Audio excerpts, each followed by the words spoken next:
Good day, everyone, and welcome to today's webinar entitled Unlocking the Power of Healthcare Data, Navigating Compliance, Overcoming Resistance, and Building Secure Partnerships. My name is Mark Haglund. I'm Editor-in-Chief of Healthcare Innovation. Today's program is sponsored by Salesforce and FormAssembly. Thank you to our friends at Salesforce and FormAssembly, and to you in our audience for giving us your time and attention today.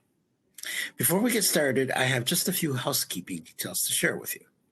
To submit a question, please use the Q&A box to the left of your video window at any time. You do not have to wait until the end of the program.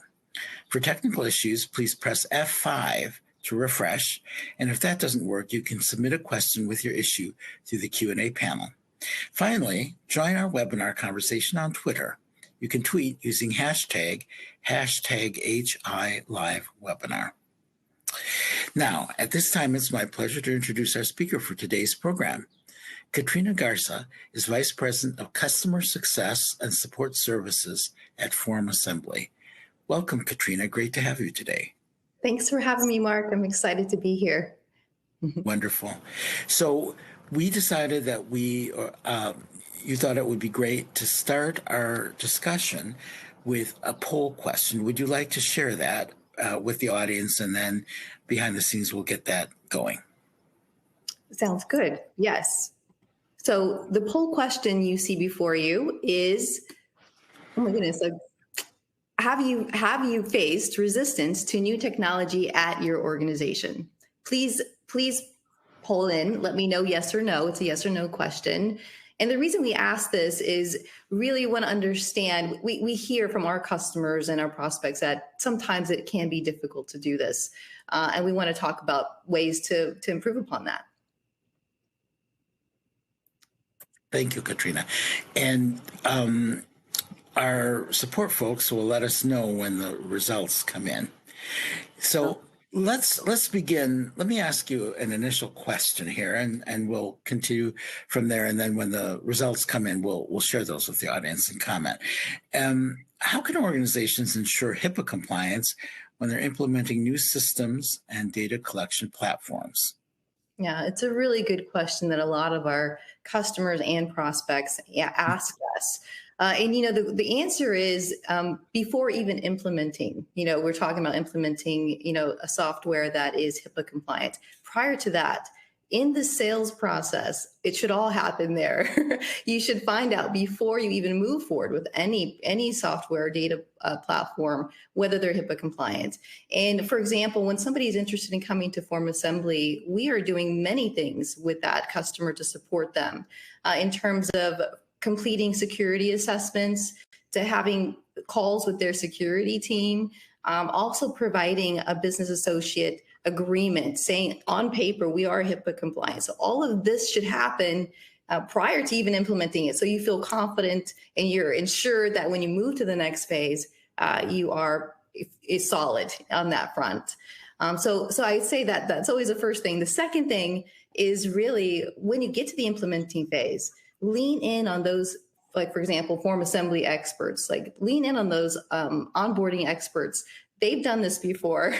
They know when you have some sensitive data in your forms or, for example, in your platform that you need to work through, don't hesitate to ask them, what are the best practices in working with this? If you don't know all the features that you need to have on, make sure you're working with your implementation team to do that. Absolutely. Great advice, Katrina. Well, we do have results. So yes, per your yes, no question, 73.33% said yes, 26.67% said no. What are your thoughts on those results?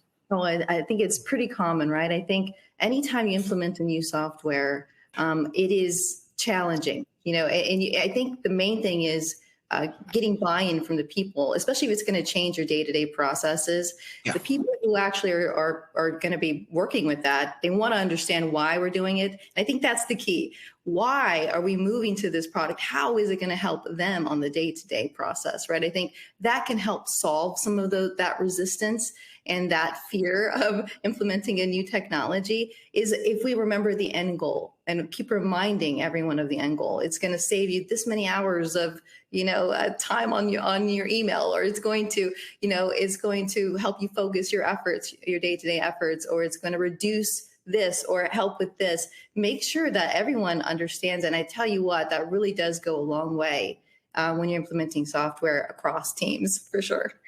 That makes so much sense, Katrina. And I know that you completely know this because you live this, but people working in patient care organizations, whether it's clinicians, non-clinicians, every kind of staff, they're bombarded these days, right?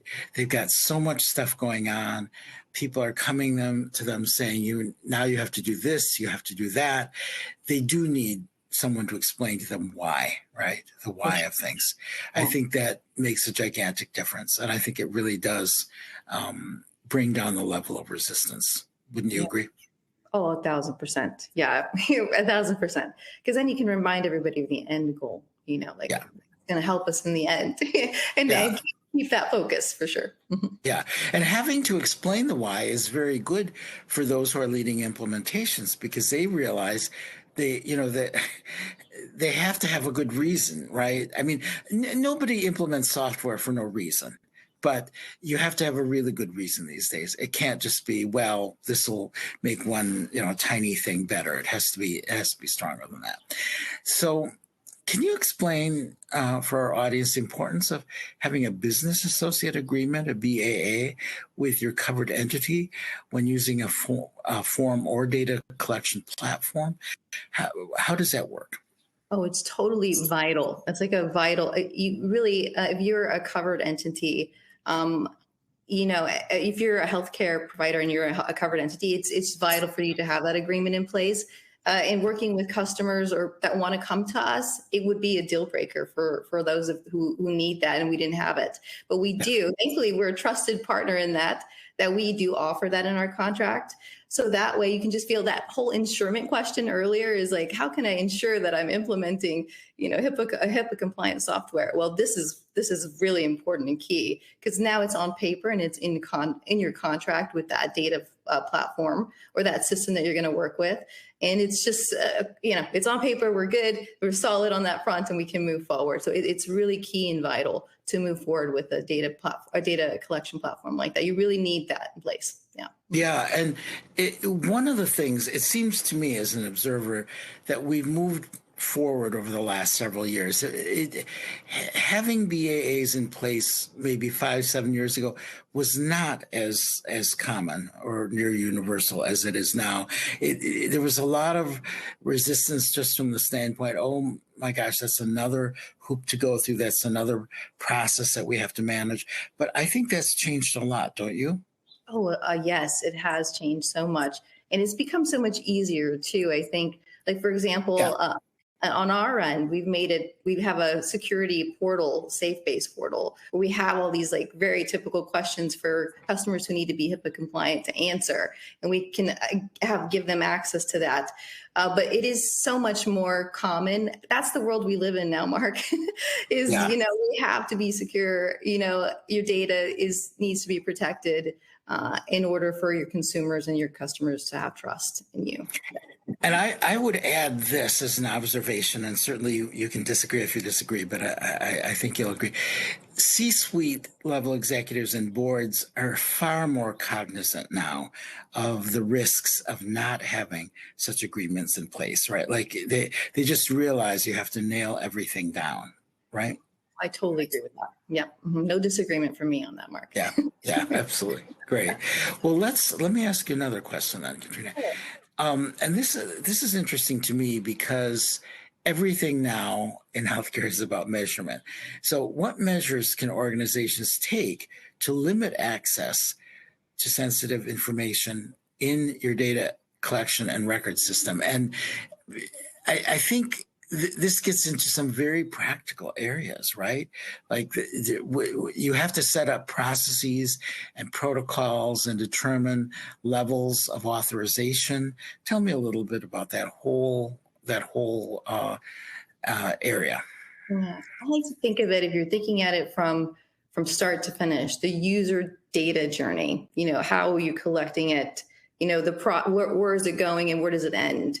If you're thinking of that in terms of processes, just as you mentioned, Mark, outside and inside the system, you have to think about that journey and how you're protecting that data. And you want to ask about specific features, like if you're looking at platforms specifically, do they have single sign-on? That's a very common question. Like, how are people even accessing data? That's the single sign-on, right? And are they being authenticated to access that data? That's what single sign-on is. And then also, what level of permissions and who's actually in there, right? You want to have different levels of permissions, like typically 1 to 2, maybe two admin who can do everything in the system. That's pretty much best practice. And everyone else has kind of lower permissions, as well as other security measures, right? Sensitive data fields, masking. I could go on. Mark, but No, you're exactly right. In fact, I was going to go on and follow up. One of the things that we have learned, because the whole cybersecurity landscape is just scary now, right? And I regularly interview cybersecurity consultants. One of the things that they're telling us is gradually over time, the leaders of data security in organizations, so it can be CIOs, CISOs, there are a lot of people involved, are educating everyone on the importance of process, right? So it takes some work, because you want to make sure that it's the Goldilocks, and you want to make sure just the exact right people are authorized to access certain types of data, right? And of course, it'll vary depending on the data. Years ago, it was almost like default, well, if something bad happens, then we'll know that something bad happened, right? And now we realize that that's no longer defensible or workable. So tell me a little bit about how, when you and your team come in and work with a patient care organization, how does that kind of unfold?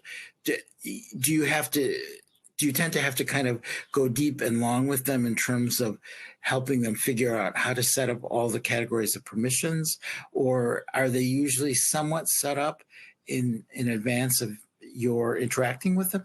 What is the typical situation? Oh, that's a really good question. A lot of the healthcare provider or hospitals that we work with, they already are very educated about HIPAA compliancy, right? They're very aware of process and what needs to happen. So when they come to us, for example, we do have default roles, default ways to set up users in the system.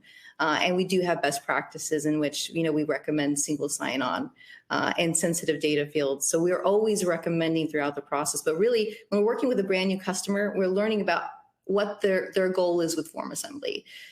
What is their workflow process? What are they trying? Is it an intake form, patient intake form? Okay, great. Let's follow that journey, and then let's set up that form or intake assessment in a proper way. And we're walking them through, but they're very educated at this point, I would say, in terms of clients who, like, this is a sensitive data field, and then we'll say, okay, these are the options you have for that field. You can add masking, you can do a redacted, you can add a purge at the end of it.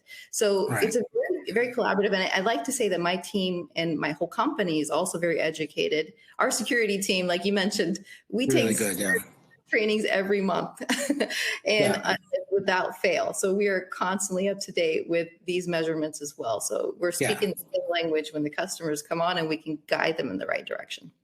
Yeah, and it's wonderful that you already have default settings for role-based authorization, right? That That's really good. Again, I really, my observation as a journalist is that we've come a long way in that area too. Several years ago, it was still very murky. Like people would just kind of implement something and then they'd be like, oh no, like way too many people have access to this. And then they have to start thinking through the roles. So I'm glad you already have that pre-nailed down and everything. Yeah. So tell me a little bit about how about the steps that you take when you look when you design audit trail processes around access to sensitive data. I have to say I'm fascinated by the whole audit trail phenomenon, what it is, what it means, but what kinds of processes do you usually undertake as you sit down and you work through issues with your client patient care organizations? Yeah, for sure. I mean, I think I'm going to go back to this feature that we have as for sensitive data. You have the ability to tag, flag, mask sensitive data fields in FormAssembly, and a lot of other products will have this something similar. If not, look away. but Yeah. but so in the audit trail, for example, for this one feature is if you can give specific access to another administrator to see sensitive data for a brief amount of time, and that is logged and audited, and the time is all trailed out, who saw what, when, who gave access to. I mean, it's essential that you have this in place, right? And you can even take away that option too. Like we don't ever want anyone to see, that data, and it just sends directly to your CRM, or you don't need anybody to see it in FormAssembly. You can do that too. But the audit trail is essential, right? Even with when you're sending data. So FormAssembly can act as a conduit, meaning that you can put like an intake form on a kiosk. That information is then logged and processed and then sent to CRM like Salesforce, for example, and then it can drop from FormAssembly. You can purge it immediately after that processing happens, and that is logged. When did we delete that data? Why? What field was deleted? All of that is logged in our purging setting as well too. So it's crucial these days. I think Salesforce too, just to kind of pivot to Salesforce, that's our source of truth too, and you can see like the account auditing there too is crucial. I'm sure everybody on this call is probably using Salesforce in some way or another. And when you look at that account across teams, I like to know, oh, that field was changed due to an automation, or this field was changed to the sales team changed it because they're no longer a prospect, they're a customer. All of that, it's just becoming imperative for scalability too, and for understanding and understanding what's happening with your data. Yeah. Where are managers and directors in patient care organizations doing well with those processes? And if there are some that are still stumbling, where are they stumbling? Yeah. They're doing really well with changing some of the paper forms this is what we see in our industry, into digital forms, and trusting this wave of security and data protection, right? Because I think in the old way of not that, it's still secure, but I'm not sure how secure anymore these days when you have paper forms and then the data entry is difficult, right? So I think people are doing well in transforming that paper entry into digital forms and trusting, trusted vendors like ourselves who are HIPAA compliant. Where we struggle a little bit, that's a good question. I think we're struggling when we work with customers on still kind of narrowing down some of that process. Like instead of 2 forms or 3 things, let's combine them and put them together and make the user experience easier. So maybe maybe we see that we work with our customers a lot on that. Like we're asking this 2-3 times. Can we put it into one section, and give the user a better experience? Yeah, I'm fascinated by that. Let me probe a second here. One of the things, and there's an analogy here with the EHR, that we just took paper patient records and digitized them, and it made things even messier on a certain level. As we move towards online forms, away from paper forms. How are you finding, if you had to divide hospitals and health systems across the country into different categories, very broadly, what percentage are moving very smoothly from making that transition from paper to digital, meaning that they are engaged in processes to make sure that they're optimizing the number of forms and what's on them, versus those that are not moving so smoothly? What's your feel for the industry right now? The percentage, that's Mark, I feel, my gut feeling is that it's leaning more on this, 70%. I feel like it's more and more. We have no Mhm. choice. I think hospitals and healthcare organizations are realizing, for scalability and organizational processes, that is the way to go. So I feel like more so than less, for sure. Yeah. Yeah, moving And in so that. you're seeing them think through their processes, so they're optimizing and they're not over asking on too many different forms, right? Is Right. that, It's yeah. working towards optimizing. I think that's the thing, is that's why we're so helpful, right? I think that's why I always talking to customers about leaning into these experts on our team, like our implementation specialists. That's what they're doing every day, is optimizing how we're working with that data and how we're giving the user a better experience, and also the form builder and creator a better experience. So Yeah. yes, we lean into the people that you're working with, especially if you're working with us. We see it so much, so we're happy to share all that knowledge with any of our customers. Yeah. What do you think some of the biggest lessons learned have been of the last few years? What have leaders of patient care organizations learned in the last 3, 4, 5, 6 years that maybe they weren't totally hip on before that? I shouldn't say hip on because it sounds like hip hop, but anyway, that they weren't totally up to speed on. Well, the more general thing is technology, right? I think, Yeah. right. I think that is becoming more prominent in these health organizations, in getting with modern technology. Like, okay, let's Yeah. upgrade some of our systems. And is there a way to make things easier for our staff? Because staff has got they have a lot on their plate. And I think moving towards technology does feel like something that is, I feel, the direction that healthcare industries are moving in. Yeah. Mhm. Wonderful. Have you found that HIT leaders, meaning CIOs, CTOs, etc., have they been pretty good to work with in this area? Oh, yes.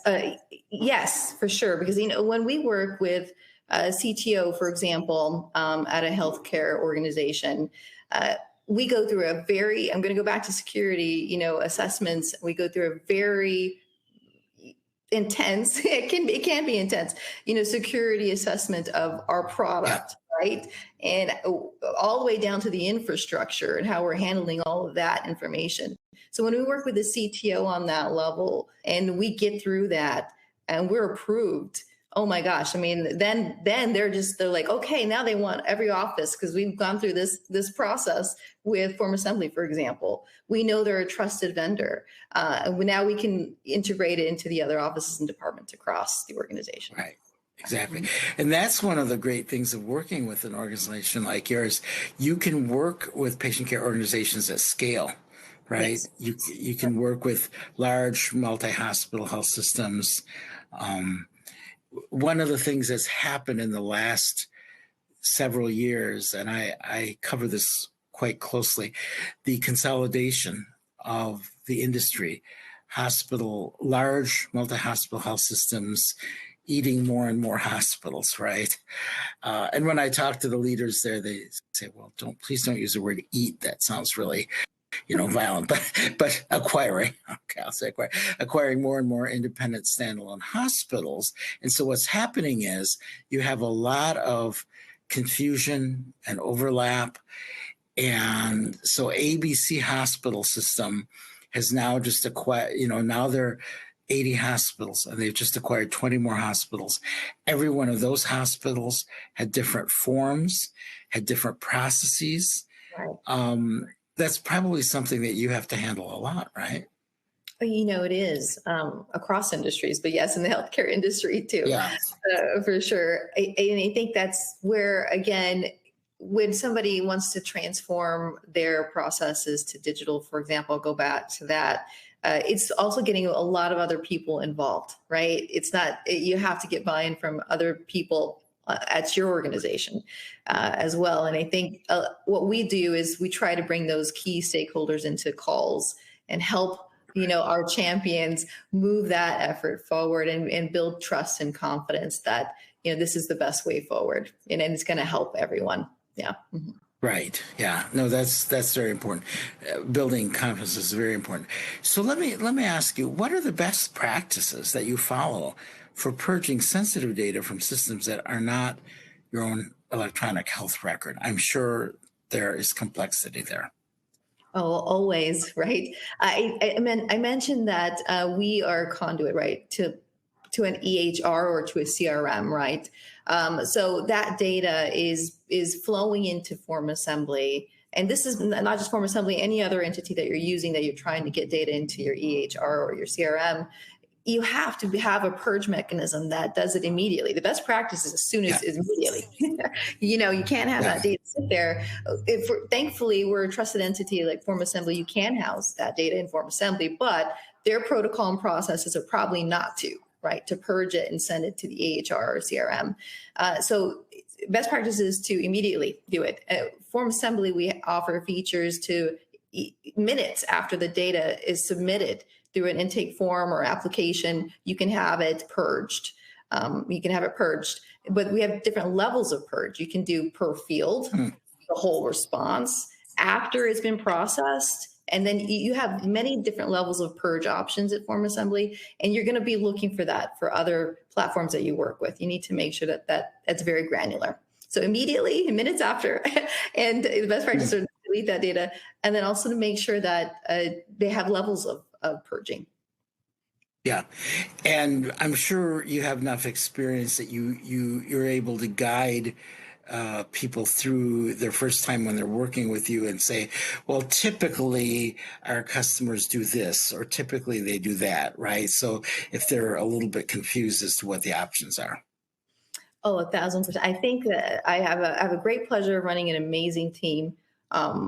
Thankfully, I've played so many roles in my career of doing I've done every role that I actually lead and build these teams on. I've done from tech support, account management, and I can't tell you the value of leaning into these teams when you work with them, because they've seen so many implementations and worked with so many customers. They know the best practice. So when you talk to them, Mark, they're going to lead you in the right direction on what purging settings are and what other customers are doing. So definitely, when you're working with a good, trusted organization, they're going to have excellent success teams that you want to rely on their knowledge and their expertise. So yeah. Yeah, terrific. So I know you wanted to ask a second poll question. Would you like to do that, or? Sure. I think it was about finding vendors, right? Yeah. You know what? I don't see it in here. Well, that's okay. I'll go ahead and I'll ask it. Okay, go for it. Has your organization struggled to find vendors who can meet your data security and compliance needs? Yes or no? So let's ask the question.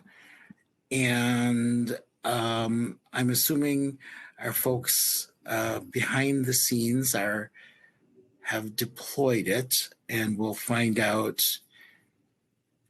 I'm trying to be very careful to not click on a button that throws me out or does some horrible thing here. The second question finally. Okay, I'm in your boat. Yes. Okay, there we go. Okay, it's been sent. So I guess we'll just wait. While we wait for that, tell me a little bit about what is it when either you are approached or you approach an organization, what are kind of the first questions they ask? What do they want to know? Oh, for sure. It's always about security. I think when my team is looking for a vendor, a third-party partner, we want to hold them to the same standards we hold ourselves, really. Are Yeah. you SOC 2 compliant? Do you have a security portal like SafeBase? We use SafeBase. It's a trusted center where, if, that we can actually look up our own security answers to your product. Do they have security overview documents? I mean, it's always going to be starting before I could even use the product. It needs to pass through my security team. So I expect the same thing from, my own vendors. So that's Exactly. yeah, for sure. Yeah, that's a good question. But potential customers coming to you, what did they mostly ask at the very beginning? The They're mostly, hospital people. I mean, outside of can we solve the problem for them, right? Yeah. As Yeah. FormAssembly. Outside of that, it is around security. A lot of it is. So once we realize FormAssembly is, we locked them. They're exactly what we need. They're going to solve our use case. They're our data collection platform for sending it data to our EHR or CRM. Payment connectors. They're our solution. The next question is always, okay, are you guys using AWS? Are you SOC 2 compliant? Are you HIPAA compliant? The next questions are really about security and how can they trust us in terms of protecting their data. Okay, great. We have results. So 66% say yes, they have struggled to find vendors who can meet their security and compliance needs, and 1/3 say no. What are your thoughts about that? Wow, I feel like it's a little surprising because I think we take it so seriously at FormAssembly, and it makes me a little like come over here. It is really important for you guys to look for a secure third-party platform. It is the day and age we live in. It's surprising that other software vendors do not have that. But I understand why too. It is a rigorous process to stay HIPAA compliant. We work really hard at FormAssembly to maintain that status. So I can see why other vendors might not do it, but it is crucial that we move in that direction as an industry, right? The SaaS industry, for sure. Mm-hmm. Well, if I were you, I would pat myself on the back because if 2/3 are saying they do struggle to find vendors who can ensure the security of data, and they're coming to you, that means they perceive you as one of those vendors. That's how I would interpret it anyway. Didn't plan So. Results, Mark. Thank you, though. It's wonderful. Sure. Yeah, exactly. So, tell me a little bit. We're about to go to Q&A with audience questions, but how would you summarize, Katrina, everything we've talked about? What does this moment look like right now, and how will things unfold in the industry in your area in the next 2 years? What do things look like now, and what will they look like kind of a few years from now? It's a good question. I think what it looks like now is a trend in this direction of people now asking the important questions, now being held to the security standard. I mean, the future is just going to be the norm. It's going to be the norm. Yeah, it's going to be the norm. Absolutely. Okay, great. Wonderful. Well, we have a couple of audience questions, so I'll ask those and then we'll go to summary. The first question is, how do you address stakeholder resistance when implementing new solutions that require significant changes in day-to-day processes? How do you communicate the benefits of the solution to overcome resistance? That's a really good question. Yeah, I like this question because it's in my career early on. I have not only implemented software, but now I run the teams that implement our own software. And it really is about having a very detailed rollout implementation plan. And at the top of that, we talked about this at the top of the half hour, which is to help with resistance, you need to let people know why. Why we're moving in this direction. It's going to help us do these things and KPI, like have measurements of what you plan to do at the end of it, right? From start to finish. So have a detailed plan, hone in on why we're moving in that direction, that to prevent fear and of change and et cetera. But then also have milestones and over communicate. I mean, you really have to have this plan and make sure all the stakeholders are involved in that plan. You're communicating with them why and how it's going to help, the KPIs, the goals that you're going to meet. And then at the end, when you're totally done, you can go back and say, look, we've improved this much due to these KPIs because we went through the process. Yeah. Great answer. Yeah, I think that, again, have good processes, use those processes, measure expectations and results, right? Exactly, Mark. Yeah. Mm-hmm. Yeah, great. We have one more question from the audience. When selecting third-party partners, what criteria do you consider to ensure that they can meet your organization's unique needs now and in the future, especially in terms of compliance and scalability? There's a lot there, so you can take it in any direction. Yeah, I'm going to talk with the scalability piece because, when we first started to, we started seeing this trend of, hey, we're a good fit for the healthcare industry and fintech because of how important security was to us.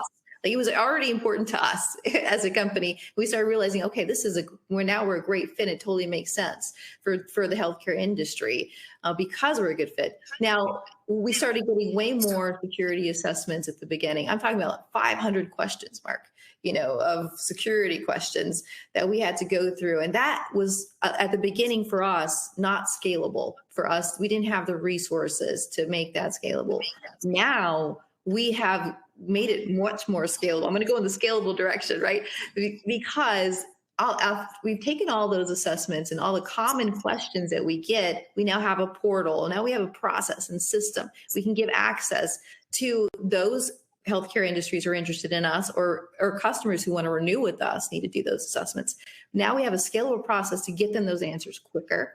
And I think that's the way to go. Our big shout out to our security team who has evolved that whole process for us. That's wonderful. And I will say the scalability thing is huge now. Again, we're seeing more and more and more consolidation among provider organizations.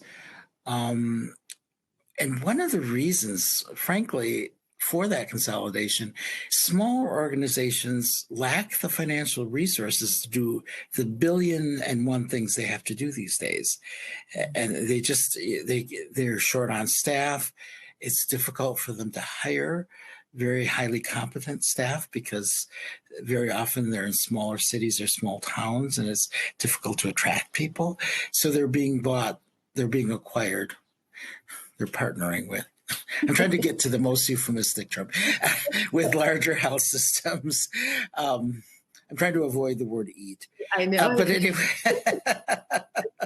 but I have a good friend who's a media relations person for a very large, very well-known integrated health system. And whenever I say eat, she says, please don't say eat. So anyway, these smaller organizations are partnering with, becoming affiliated with, being acquired by these large health systems. And I think that scalability is a problem for the smaller organizations, right? They lack the staff. They lack the complexity of staff, the layers. They have people who are generalists for the most part. And it's very hard. It's hard to manage these things. I also think there's a security element involved here. I've interviewed a number of cybersecurity experts who say, you know what, these smaller hospital organizations, they just can't cut it. They can't assure the security of their data.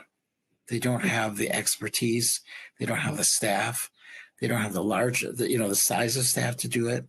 So they're turning to large organizations. And those large organizations need vendor partners like yourselves, right? Yeah, for sure, Mark. Yeah, I would say even the smaller ones, the ones that you're talking about who are short-staffed, FormAssembly is an excellent solution for that because it's less data entry, right? Move towards technology, secure technology like FormAssembly. Yes. Save some time, save your staff's time, right?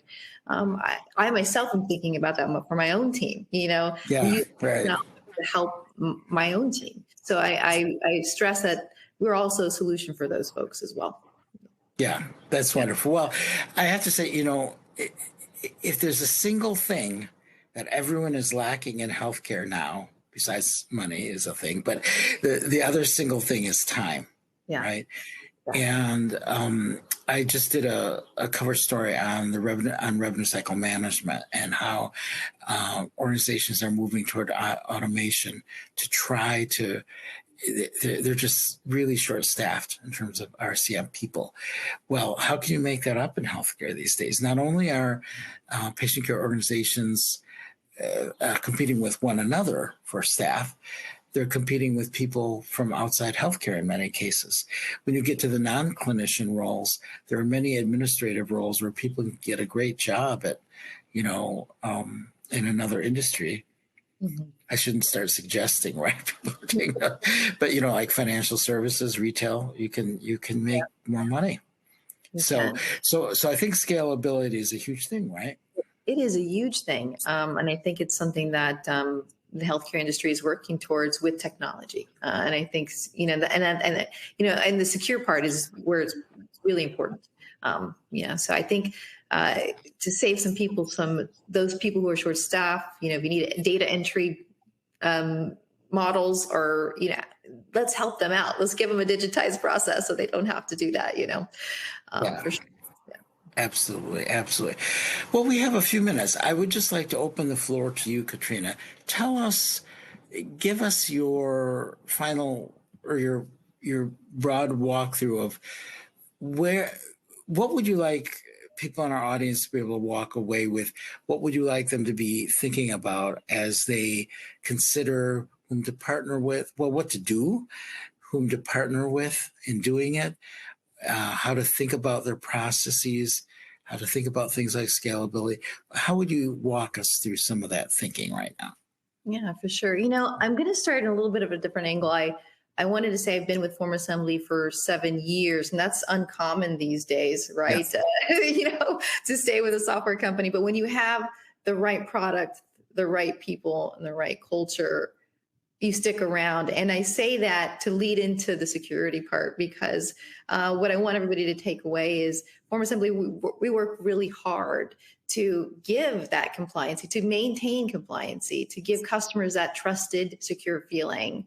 I mentioned the 7 years because I believe in that, and that's why I'm here still.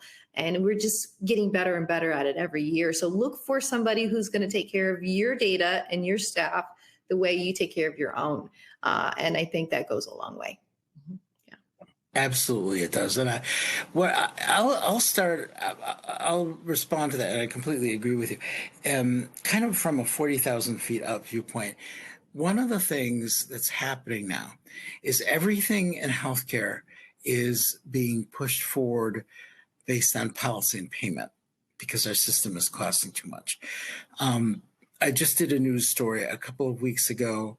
The actuaries at CMS. So CMS has a team of actuaries, and I'm sure they do many, many things. But one thing that they do every year is they project total U.S. healthcare expenditures, how much the entire country is spending on healthcare in some form or another every year. So they just came out with this, and we are going from an already mind-blowing 4.4 trillion a year spent on healthcare services of some kind as of 2022 to, by 2031, 7.2 trillion.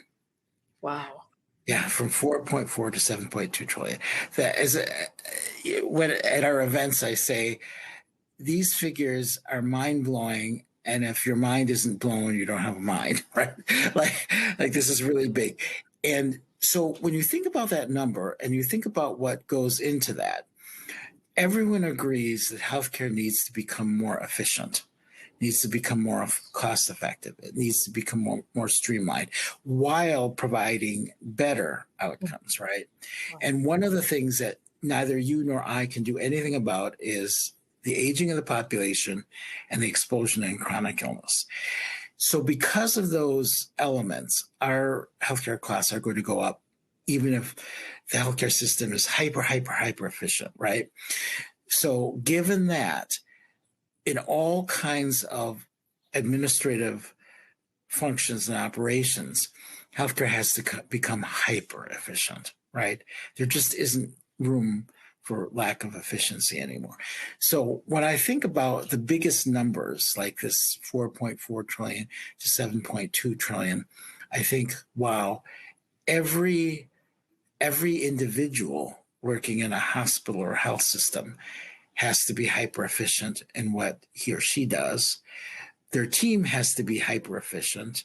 Their department, their division, and then all the way on up to the entire organization. And that's why I think many people will be calling you, because they simply, the command is coming from the CEO and really from the board.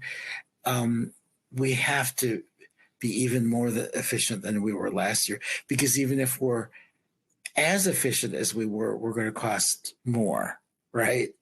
Yeah. And so I think there's a wonderful opportunity for your organization in that, because we simply have to become hyper efficient. Any thoughts about that? Oh, no, I totally agree with you. Those are some good stats that you threw out, Mark. It's getting deep. Yeah. I like to frighten people. No, there is no doubt you need to. And I think this goes back kind of to the questions that we were asking is, I think there is resistance to some change on that front too. I think about becoming more efficient because of the work it's going to take, to do it. But I can tell you, it'll ultimately, if you remind people of the ultimate goal, this is going to save you time. Yeah. This is going to save, then you can get past that hump. But there is no doubt I think the hesitancy is the amount of time it takes to make those changes. But yeah. But the time it'll save you after is going to be totally worth it. And I think that's the mindset we're going to have to work towards changing and work towards developing in the healthcare industry. Yeah, absolutely. And I also think I totally agree with everything you said, Katrina. I also think that people are just they're a little bit exhausted and stressed, right? Oh, so yeah. someone, yeah, too, Mark. Yeah.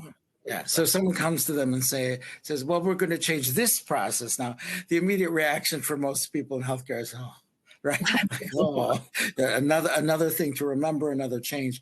And that's why if an organization like yours has a great story to tell, it'll be really great, because you can say, well, we're going to make this more efficient, and that will make your job easier over time. Right. Yeah.